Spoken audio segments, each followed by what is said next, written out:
Assalamualaikum warahmatullahi wabarakatuh. Teriring doa, semoga kita semua dalam keadaan sehat walafiat. Senang sekali saya Nanang Wahyudi, mahasiswa LSPR Communication and Business Institute, postgraduate program yang mengambil jurusan Corporate Communication, akan mempresentasikan sebuah penelitian yang akan menjadi tesis, yaitu analisis komunikasi organisasi Bank Syariah Indonesia dalam penetapan program Corporate Social Responsibility pasca merger. Latar belakang masalah diawali pada tanggal 1 Februari 2021 telah terjadi merger 3 bank syariah milik Himbara, yaitu Bank Syariah Mandiri, BNI Syariah, dan juga BRI Syariah menjadi Bank Syariah Indonesia dengan aset bank tertinggi ke-7 perbankan nasional untuk meningkatkan market share perbankan syariah di Indonesia. Dan kemudian terjadi dialog dan juga dialektika di mana terjadi oleh antar anggota organisasi, yaitu karyawan dari BSI. Di semua unit kerja, baik di kantor pusat ataupun juga di non-kantor pusat, termasuk juga di unit Sustainable Finance yang membawahi dari unit yang bertanggung jawab tentang CSR. Apakah nantinya mereka akan menggunakan karakter dari 3 bank digabung menjadi satu, atau mengambil satu program unggulan dari ex-legacy 1 bank, di mana mereka adalah tergabung dari 3 ex-legacy bank sebelumnya menjadi satu tim bersama-sama untuk merumuskan dari program CSR ini. Kemudian juga bentukan karakter program CSR di Bank Syariah Indonesia yang membedakannya dengan CSR non-perbankan syariah, karena CSR di industri perbankan syariah punya keunikan dan juga tantangan tersendiri dengan memperhatikan aturan-aturan syariah yang tidak ditemui pada program CSR perusahaan lain pada umumnya. Rumusan masalahnya adalah yang pertama, bagaimanakah proses komunikasi organisasi dalam penetapan program CSR di Bank Syariah Indonesia yang menggabungkan 3 ex-legacy dari Bank Syariah pasca merger.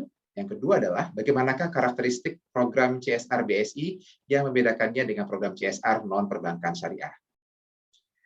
Tujuan penelitian adalah yang pertama, mengetahui proses komunikasi organisasi dalam penetapan program CSR di Bank Syariah Indonesia yang menggabungkan CSR legacy 3 bank syariah pasca merger. Yang kedua adalah mengetahui potensi konflik yang muncul dalam internal tim Sustainable Finance Bank Syariah Indonesia yang berasal dari legacy 3 bank syariah. Yang ketiga adalah mengetahui program CSR yang ditetapkan apakah mengadopsi dari satu legacy bank atau gabungan dari 3 legacy bank yang membentuk ciri khas baru program CSR di BSI. Yang keempat adalah mengetahui karakteristik program CSR BSI yang membedakan dengan program CSR non-perbankan syariah. Berikut literatur review diambil dari 10 artikel yang menggabungkan dari 4 unsur: CSR, CSR Islamik atau perbankan syariah, kemudian juga komunikasi organisasi, dan yang keempat adalah komunikasi internal. Kita tinjau yang pertama dari Ali Supron, CSR dalam perspektif Islam dan perbankan syariah. Di sini korelasinya adalah terletak pada konsep CSR dalam perspektif Islam dan juga tentang bank syariah. Kemudian kita mencoba untuk melangkah kepada artikel keempat dari Anto, persepsi stakeholder terhadap pelaksanaan corporate social responsibility, kasus pada bank syariah di DIY. Korelasinya adalah penelitian komunikasi tentang CSR di bank syariah. Kemudian kita melangkah kepada yang kelima dari Zumarro dan juga Wahyudi, problematika implementatif corporate social responsibility pada bank syariah di Indonesia. Korelasinya juga penelitian komunikasi tentang CSR pada bank syariah dengan metode kualitatif sama seperti yang nantinya akan diambil oleh peneliti. Kemudian kita sedikit mulai bergeser tentang CSR dan juga tentang organisasi. Di artikel nomor 6, Edwin Erwanda, tanggung jawab sosial pada organisasi perbankan syariah studi kasus pada BNI Syariah Cabang Malang. Di sini korelasinya adalah penelitian komunikasi tentang CSR pada bank syariah dengan metode kualitatif dan juga ada unsur organisasinya.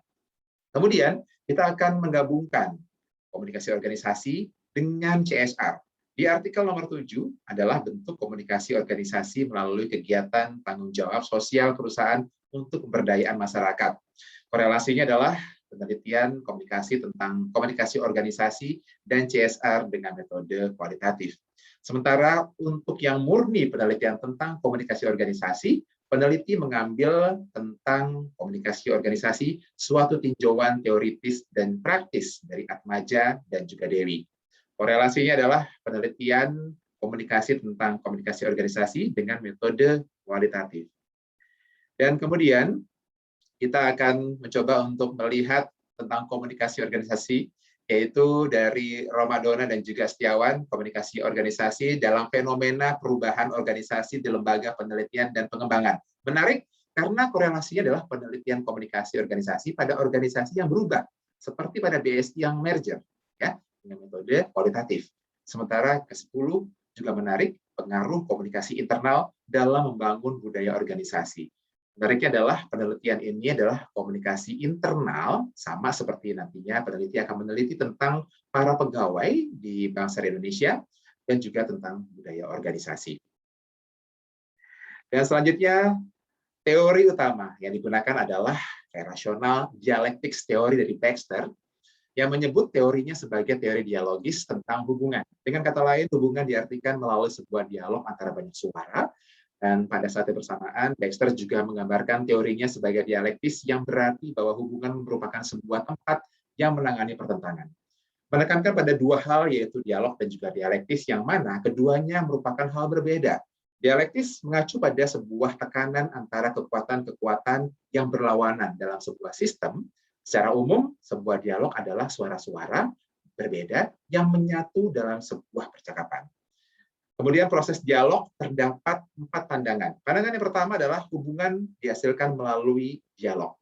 Pandangan yang kedua adalah dialog menghasilkan sebuah kesempatan untuk mencapai sebuah persatuan dalam perbedaan. Pandangan yang ketiga adalah stabilitas perubahan atau tekanan antara dapat diduga dan konsisten melawan spontan dan berbeda. Pandangan keempat adalah dialog adalah percakapan. Sementara konsep pendukung menggunakan konsep Islamic CSR di Bank Syariah. Menurut Anto dan Astuti, CSR dalam perspektif Islam merupakan konsekuensi inherent dari ajaran Islam itu sendiri. Tujuan dari syariat Islam atau maqasid al-syariah adalah maslahah, sehingga bisnis adalah upaya untuk menciptakan maslahah, bukan sekedar mencari keuntungan. Konsep dasar CSR menurut Dusuki adalah konsep khalifah dan paradigma takwa. Konsep khalifah bermakna bahwa perusahaan sebagai institusi bisnis bertugas sebagai pemegang kuasa Allah SWT untuk menjalankan bisnis sesuai dengan perintah dari Allah SWT. Di samping perusahaan berusaha meraih keuntungan untuk pemegang saham, tapi juga menjaga dan menggambarkan sumber daya ekonomi masyarakat, menaungi isu-isu kerjasama yang baik, keselamatan kerja, sumbangan kebajikan, bermanfaat secara sosial, dan menjauhi aktivitas berbahaya yang dilakukan untuk mencari keridhaan dari Allah SWT. Dan kemudian CSR Bank Syariah memiliki keunikan dan tantangan tersendiri. Dana CSR Bank Syariah masih dikelola menjadi satu dengan dana zakat, infak, dan sedekah atau ZIS. Dana CSR yang diambil dari keuntungan atau profit kemudian dijadikan satu dengan dana ZIS. Setelah dana tersebut dikelola menjadi satu, selanjutnya akan disalurkan dengan memperhatikan 8 asnaf penerima ZIS terlebih dahulu, lalu sisa dana tersebut disalurkan untuk kegiatan-kegiatan sosial di daerah beroperasinya Bank Syariah. Dan untuk pelaporan menggunakan dana CSR pada Bank Syariah juga masih menyatu dengan pelaporan penggunaan dana ZIS.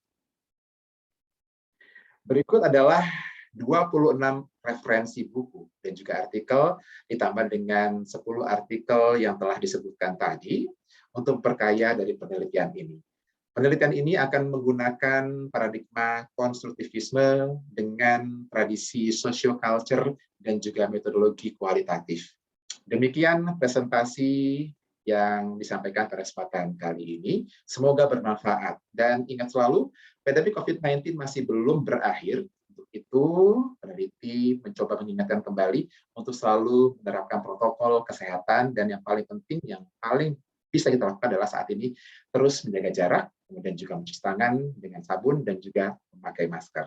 Terima kasih. Wassalamualaikum warahmatullahi wabarakatuh.